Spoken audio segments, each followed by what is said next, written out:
Hindi ka nag-aral? Nakapag-aral lang po, pero hindi po ako nakapag-graduate grade 6. Yeah. Anong natutunan mo sa pagiging buhay, may anak, may asawa, sa ganyang edad mo? Mahirap po. Anak lang po ko ni Papa sa labas kay Mama. Gawa lang sa po kasi Mama nagtatrabaho ba sa bar.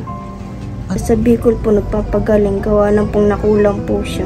Kinulang? Nakatrabaho niya po.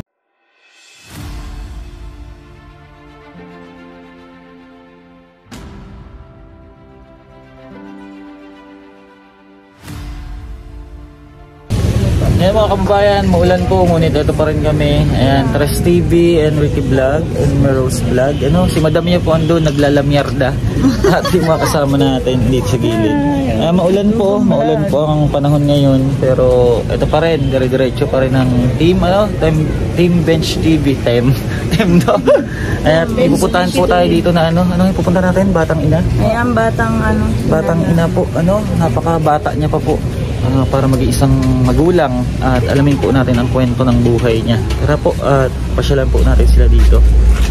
Ayan, saan ba yan? Dito ba? Dito? Ayan si Tres TV, nakakaalam eh. Magandang hapon po. Naulan. Ay, ano yan? Dito sila nakatira? Hello! Ay, ang ganda naman ni ate. Nagsaing ka? Pwedeng patuloy, be? Patuloy kami, be, ha? Ayun, tara. Pasok tayo. Bari natin ang ating sleeper. Hello! Ay, mga bata. Ano to, anak mo? Anak mo sila? Hello, baby! Ikaw, be, anak ka rin niya? Ito lang? Hello, baby! Ay, nag-ano ka, te? Pwedeng natin to? Tayin ko na lang po. Ang ganda mo Para kang manika Parang manika siya. Ang Barbie doll. Barbie doll to eh. Anong pangalan mo? Rachel May po. Ha? Rachel May. Ay, si Rachel May. Anak mo yan, Rachel? Ang ganda ni Rachel Kamusta ka? Okay naman po. Ilang taon ka na ba? 17 po, mag-18 po. Mag-18. Pero hindi halata Mukhang ka pa lang. Parang 10 years old ka pa lang eh. Ilang taon ka nag-asawa? 13 po. Ay, bata mo pang nag-asawa. Ito yung anak mo. Anong pangalan niya? Para May po. Ha? Para May. Para May? Ang ganda kamusta ang buhay niya dito? Saan asawa mo? Nasa trabaho po. Anong trabaho niya? Construction lang po. Bibi, ito kay mama. Bibi, ang cute ng anak mo. Ayan, nagko-construction? Opo. Magkano naman kinikita ng asawa mo dun, Bi? Depende po. Kasi ngayon po, ilang araw lang din po pumasok niya. Lang, sabay po kami ng anak ko nagkasakit. Nagkasakit kayo? Nilagnat kayo? Opo, gawa sa trangkaso. Oo, uso ngayon ng trangkaso. Kaya, ingatan mo yung anak mo. Kamusta ang buhay ni Anong pangalan mo uli? Rachel. Rachel. Kamusta ang buhay ni Rachel? Maayos naman po. Ang aga mo nag-asawa. Hindi ka nag-aral? Nakapag-aral lang po, pero hindi po ako nakapag-graduate grade 6. Yeah. Ay, hindi ka nakapag-graduate ng grade 6? Hindi po. Di ano lang natapos mo? Grade 5 lang po. Grade 5. Pero nakatungtong po ako ng grade 6, but grading lang po kaso. May nangyari lang po kasi sa school. Anong natutunan mo sa pagiging buhay, may anak, may asawa, sa ganyang edad mo? Mahirap po. Bakit mahirap? Bakit yung mga na-experience mo? Lahat po yung dito po kayo nakasama sa magulang po ng asawa. Minsan po hindi po magkakaintindihan. Sa magulang ng asawa mo? Sinong tinitirahan niyo pala dito? Biyanan ko lang po. Yun ang hindi kayo nagkakaintindihan. Anong nangyayari? Nag-aaway kayo? Hindi po. Nagkakasagutan? Hindi, kahit nakakarinig po ang masakit na salita, hindi po ako nasagot. Iniiyak ko na lang po. Tingin ka dito, be. Ang ganda mo pa naman. Huwag ka mahiya. tingin ka dito sa akin. At bakit? Ano ba yung madalas na nangyayari? Bakit ganun na parang nagkakasamaan ka ng loob? Opo. Bakit? Ano yung mga sinasabi nila? Yung iba po kasi di ko maintindihan, gawa na po Bisaya po sila. Bisaya? Ano bang probinsya mo?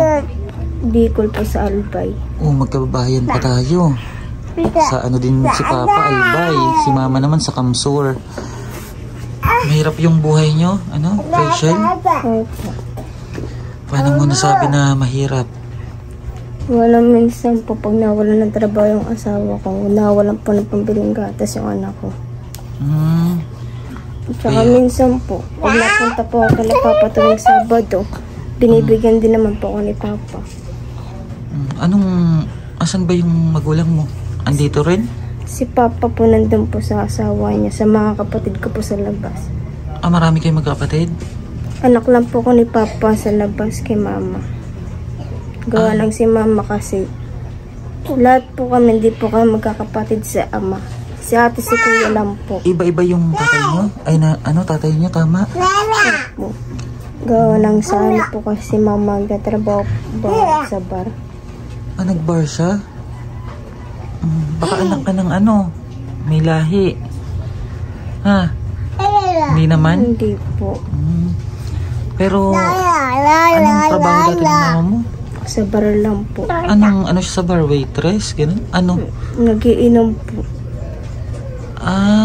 Yun na yun. Yung nagiinom? Yung tinitable? Ganun? Opo. Ganun pala yung naging trabaho ng mama mo. Grabe, asan siya ngayon, be? Sa Bicol po nagpapagaling, gawa ng pong nakulang po siya. Kinulang? Nakatrabaho niya po. Katrabaho niya sa bar? Hindi. Opo. Sa bar. Baka kinainggitan. Kawawa naman yung kawawa naman din yung mama mo. Kahit ganun pa man yung naging trabaho niya. Diba? At least sinilang kayo sa mundo. Naranasan niyo mabuhay. Na-experience niyo yung hirap, saya. Pero sa kabila ng lahat, marami ka bang pinagsisiyan sa buhay mo na nag-asawa ka agad? Kasi hindi ko na pinagagawa yung mga bagay na gusto kong gawin, gusto kong bilhin. Dahil sa maaga kang nag-asawa. Pero yung iba naman po, di ko na pinagsisiyan. Gawa ng andito na po eh. Dahil papagsisiyan di naman na may babalik. May anak ka na, no? Ang ganda pa ng baby mo. Papalakayin ko na lang po ng maayos yung anak ko. Ilang taon na yung asawa mo, be? 20 po. 20? Tuwing anong araw nandito yung asawa mo? Uwian naman po siya. Gabi. Napunta dito? Alas 6 po. Mamaya, andito na. Dito lang kayo nakatira kayo dito. Ano to? Inuupahan nyo? Ba't nabaha dyan, be?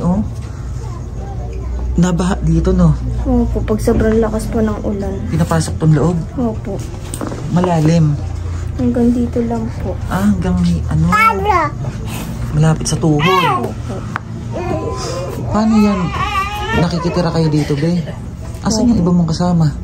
Nagsipasukan po sila nanay sila sila tatay. Sa tilahan lang po silang tatrabaho. Sa pilahan? Tilahan po. Tela? Pabrika po ng tela. Pabrika ng tela. Dati palang ganun yung mama mo. Pero hindi naman nilihim niya sa inyo na ganun yung trabaho niya? Noon na po, nilihim. Nag-aaral pa po kami. Tapos nalaman nyo na lang? Opo. Anong pakiramdam nung nalaman nyo? Masakit. Tapos iba-iba pala yung tatay nyo? Ilan ba kayo magkakapatid sa nanay? 4 po. 4? Umihi yan. Umihi ka. Umihi ang kanyang Junakis. Ang ganda nitong magnanay na to. Parang yung mga parang yung diwata. Kumain na kayo? Opo. Sahin ka na para mamayang gabi. At sana makatulong yung ipagkakaloob ko sa'yo, ha? Ano bang yung anak mo ba naggagatas? Opo. Naggagatas pa yan? Hayaan mo at pagbalik namin, dalan namin kayo ng grocery. Pero sa ngayon, pagpasensyahan mo, iabot ko sa'yo, ha? Rachel, Oh, si Rachel po. Wala kang balak, Rachel, mag-aral uli? Pag malaki-laki na yung anak mo. Gusto naman po kaso wala po mag-aalaga sa anak ko. Bakit walang ibang pwedeng mag-alaga muna habang nag-aaral ka? Para magawa mo yung mo, yung pangarap mo, matupad mo. Ano bang pangarap ni Rachel? Anong pangarap mo? Nag-aaral ka, ano ba gusto mo sana?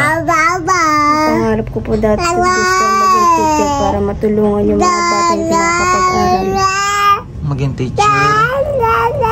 Yaan mo at hindi pa mahuli yung lahat, di ba? Kung sakali may magpaaral sa'yo, mag-aaral ka.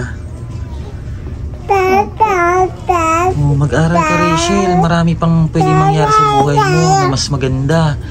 Kaya wag mo i-focus yung sarili mo sa ganitong pamumuhay.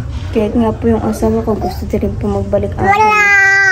Gusto magbalik eskwela? Opo, kasi grade 5 lang po natapos nun.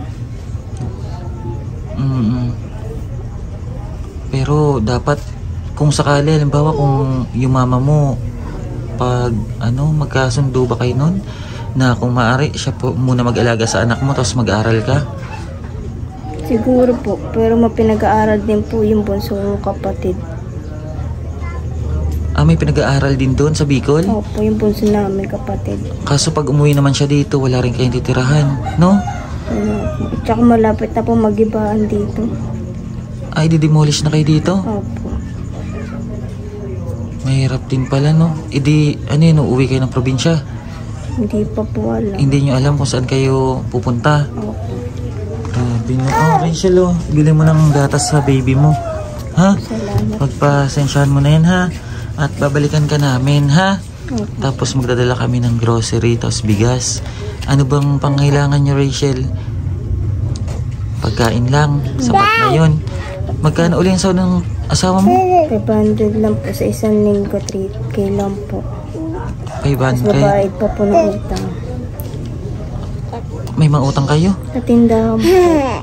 Pag hindi nakakapasok? Opo. Pag sideline ng asawa mo? Pag may trabaho lang na tawag na trabaho, yun lang? Opo.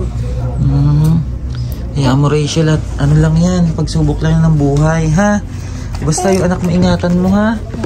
Isa lang ba yan? Opo. Huwag ka na munang mag-anak pa, ha? Kasi mahirap ang buhay, Rachel, ha? Sige na, bumili kayo ng gatas ng anak mo, tapos bigas, yung pagkain niyo mamaya, ha? Tapos baka bukas makabalik kami, ha? Bye-bye. Bye-bye. Ano pangalan mo ulit? Rachel May po. Eto, be. Para May po. Para May. Bye-bye, Para May. Ito po ang kwento ng buhay ni Rachel, At dito lang po sila nakatira, Nakikisama lang daw po sila sa sa magulang po ng kanyang asawa. At ganoon pala ang kwento ng buhay nila, At sana makapag-aral si Rachel para magawa niya po yung mga bagay pa na dapat dahil masyado pa siyang bata, Parang lang to, 10 years old, 11. Ayan, maraming salamat po and God bless. At muli po, support po natin sila Tres TV. Ayan, kasama natin sila Rose Vlog, Ricky Vlog. At Rachel, doon na kami, ha? Mag-iingat kayo, ingatan mo yung anak mo. Ba't natawa ka? Bye-bye, Para May. Para May nga ba? Bye-bye. Ayan po, and God bless po. Thank you so much mga kababayan. Bye po.